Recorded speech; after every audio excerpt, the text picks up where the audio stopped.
আসসালামু আলাইকুম। সবাই কেমন আছেন? আশা করি সবাই ভালো আছেন। আলহামদুলিল্লাহ আমিও আপনাদের দোয়ায় অনেক ভালো আছি। নিয়ে আসলাম আপনাদের মাঝে নতুন আরও একটি ভিডিও দেখাবো কিভাবে আমি সকাল থেকে এইভাবে দোকান খুললাম। তো দোকানের মালামালগুলো গোছাচ্ছি। তো এইভাবে গুছিয়ে সারাটা দিন পার করব।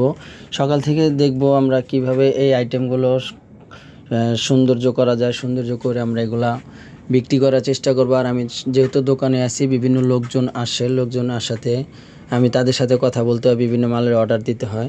তো আমি আজকে নতুন একটি গল্প বলবো যে আমার একটা দোকানের সাথে আমার সাথে একটা প্রতারিত হয়েছিল। যে প্রতারিত হওয়ার সময় আমি বুঝতে পারি যে আমার সাথে একটা প্রতারিত হয়েছে। আমার কাছে ভিডিও ফুটেজ ক্যামেরার ভিডিও ফুটেজ ছিল। তা আমি এটা দিয়ে তার সাথে যোগাযোগ করার পরে যে ভাই আসলে আমার সাথে তো একটা লেনদেনে ভুল হয়ে গেছে, তো ভুলের ব্যাপারটা কি করা যায়। তো বললো কি হয়েছে। তো আমি বললাম যে ভাই এভাবে তো আমার কাছ থেকে যতগুলো টাকা নিছে তো ওই টাকাগুলো তো দেয় নাই। তো বললো কি হয়েছে মানে আমি যেই টাকাগুলো দিছি উনি তো কম টাকা দিছে। বিশেষ করে আমার নাম বলবো না, নাম বলা যাবে না, নাম বলি সেটা পরের বিষয়, নাম বলা যাবে না। তো আমি ওনারে বললাম যে ভাই আমার কাছে এরকম প্রমাণ আছে। তো আমি সুপারভাইজারকে ফোন দিলাম, কোম্পানির সুপারভাইজারকে ফোন দেওয়ার পরে বললাম যে ভাই আমার এই ধরনের সমস্যা হয়েছে, আপনি সমস্যাটা আমার একটু সলভ করে দেন। কি হয়েছে যে আমি তো ওনারে টাকা দিছি 15,000, তো উনি আমার বলতেছে যে টাকা দিচ্ছেন 11,000। তো 11,000 টাকা বা 15,000 টাকাটা আমি কীভাবে প্রমাণ করবো? আমি তো টাকা দিয়ে দিছি। টাকা দিয়ে দেওয়ার পরে তো এটার আমি আর প্রমাণ করতে পারতেছি না। যেহেতু আমার কাছে ফুটেজ আছে, আমি একটু শক্ত ছিলাম। তো ওনাদেরকে ডাক দিলাম, গত 2 দিন পরে আসার পরে ওনাদেরকে যখন ফুটেজগুলো দেখাইছি, ফুটেজ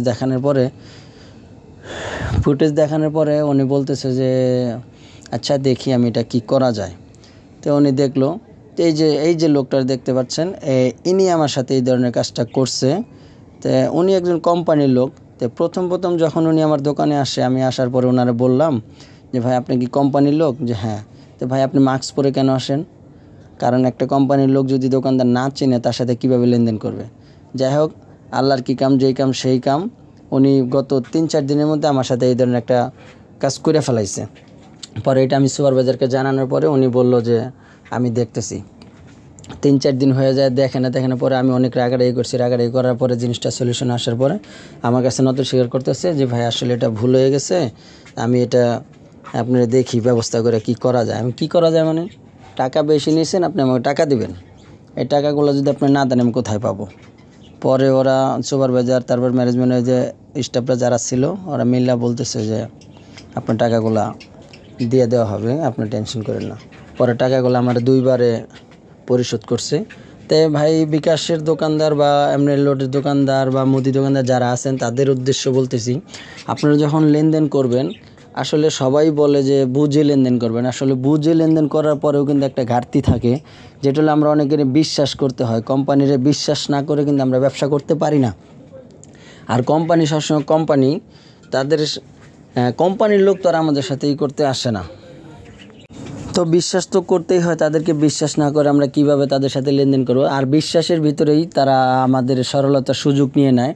প্রত্যেকে আমরা দেখেছি যেই কোম্পানির মালগুলো আমরা অর্ডার করি, কোম্পানির যখন মাল দিয়ে যায়, কোম্পানির জায়গা থাকে, তাদের ম্যানেজমেন্টও বলে দেয় যে ভালোভাবে ব্যবহার করার জন্য।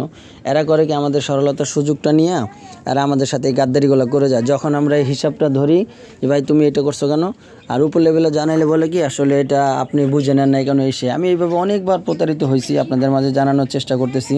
তাই আপনারা এইভাবে একটু সতর্ক থাকবেন। আসলে আমি সবভাবে বুঝাই বলতে পারছি কিনা আমি বুঝতে পারতেছি না, তারপরেও চেষ্টা করবেন যে আমি যেইভাবে সতর্ক করার চেষ্টা করতেছি, নগদ লেনদেন যার সাথে করবেন তার সাথে একটু বুঝে লেনদেনটা করার চেষ্টা করবেন, যেন কোনোভাবেই কারো ভুল হয় না। ভুল হলে কিন্তু তারা এটা মেনে নেয় না। ঠিক আছে, ধন্যবাদ।